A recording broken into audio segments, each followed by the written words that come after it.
Assalamualaikum warahmatullahi wabarakatuh. Bismillahirrahmanirrahim. Saudaraku yang dirahmati Allah, setiap kita hidup pasti menginginkan adanya kebahagiaan, siapapun kita. Namun apakah cara kita untuk menggapai kebahagiaan itu sudah benar? Mari kita kupas satu persatu. Ada kalanya orang menganggap bahwa dengan menumpuknya kekayaan dia akan bahagia. Namun kenyataan yang terjadi banyak kita saksikan. Orang dengan sibuknya bekerja, dengan sibuknya berkarya, sampai pada tingkatan yang tertinggi telah ia capai, namun dia lupa bahwa kemampuan fisik ada batasnya.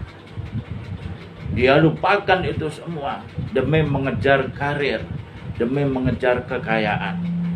Sampai pada gilirannya mereka mengalami sakit yang tidak dia sangka-sangka.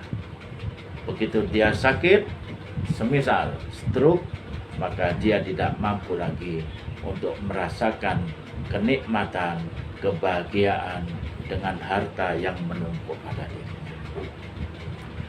Ada kalanya pula orang menganggap bahwa dengan pangkat dan jabatan akan menjadikan seseorang bahagia.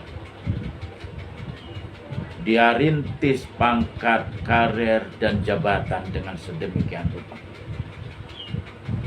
sampai pada tingkatan yang tertinggi sudah ia dapatkan. Dia lupa bahwa pangkat jabatan akan berakhir. Seseorang akan mengalami purna tugas, akan menjalani masa-masa pensiun. Begitu dia pensiun, ternyata dia mengalami penyakit yang namanya post power syndrome. Yang selama ini ia merasa punya power karena pangkat dan jabatannya. Orang hormat kepadanya, orang menaruh respek kepadanya. Begitu pangkat jabatan sudah berakhir, maka orang mendudukkan pada kedudukan yang sama terhadap dirinya di tengah-tengah masyarakat. Namun dia tidak mampu menerima kenyataan ini. Dia menganggap seakan-akan pangkat dan jabatan masih melekat pada dirinya. Maka disitulah dia terserang penyakit jiwa yang namanya post power syndrome, sindrom pasca kekuasaan. Saudaraku yang berbahagia, ternyata kebahagiaan yang seperti itu adalah semu belaka. Nah, Rasulullah SAW memberikan konsep agar kita benar-benar mendapatkan kebahagiaan yang hakiki. Sabda beliau, arba'un min sa'adatil mar'i. Ada 4 faktor. Kalau keempatnya ini atau minimal 1 atau 2 ada pada diri kita, maka kita insya Allah akan mendapatkan kebahagiaan yang hakiki. Pertama, antakuna zaujatuhu sholihah.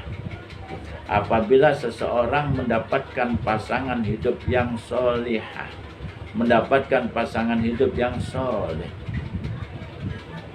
faktor ini akan menjadi seseorang mendapatkan kebahagiaan yang hakiki. Betapa seorang suami yang soleh, dia akan senantiasa memperhatikan pasangan. Dan ukuran kemuliaan seorang laki-laki, seorang suami, bukan semata-mata terletak pada nilai ibadah sunnah. Bukan karena banyaknya sholat malam, bukan karena banyaknya puasa, bukan karena ini dan itu. Tapi seseorang itu akan terangkat derajatnya di hadapan Allah sebagai sosok seorang suami apabila dia mampu menyenangkan istrinya, mampu mengangkat istrinya, mampu memuliakan istrinya. ma akraman nisa illa karim wa ma ahanahunna illa la'im. Tidaklah seseorang itu menjadi mulia kecuali kalau dia mampu memuliakan istrinya. Dan tidaklah seseorang itu menjadi hina kecuali kalau dia merendahkan dan menghinakan istrinya. Istri pun juga demikian. Ketika seorang suami mendapatkan pasangan yang solehah, Masya Allah, pasangan yang demikian ini akan menyenangkan apabila dipandang, akan menjadikan diri ini senantiasa bahagia. Karena apa? Sosok wanita solehah itu dalam kesehariannya, dalam keseluruhannya senantiasa mampu menyenangkan suami. Dia mampu menjadi es pendingin ketika suami pulang dari urusan kerja. Kaum muslimin rahimakumullah. Yang kedua, wa auladuhu abror. Apabila seseorang itu memiliki anak keturunan yang abror, yang soleh dan soleh. Betapa banyak hari-hari ini orang yang hidup dengan kekayaan yang melimpah, orang yang hidup dengan pangkat jabatan yang tinggi, namun di balik itu mereka merasa susah, merasa sedih karena salah satu anaknya atau keseluruhan anaknya tidak sesuai dengan yang dia inginkan. Dia menginginkan anaknya menjadi anak yang baik, menjadi anak yang soleh solehah, namun kenyataannya sang anak justru menjadi biang dari segala ketidaknyamanan dalam hidup ini, terjerumus ke dalam narkoba dan lain sebagainya. Ini yang banyak dirasakan oleh orang tua pada hari-hari ini. Karenanya lah, mari senyampang kita masih diberi kesempatan hidup ini, mari kita arahkan. Kewajiban kita sebagai orang tua adalah menciptakan anak yang soleh, menjadikan anak kita ini menjadi anak yang soleh, bukan menjadi anak yang pinter dalam segala hal. Berapa banyak orang yang punya anak yang pinter, namun justru ketika ia menjalani masa-masa akhir dalam hidupnya, kepintaran sang anak tidak memberikan manfaat kepadanya.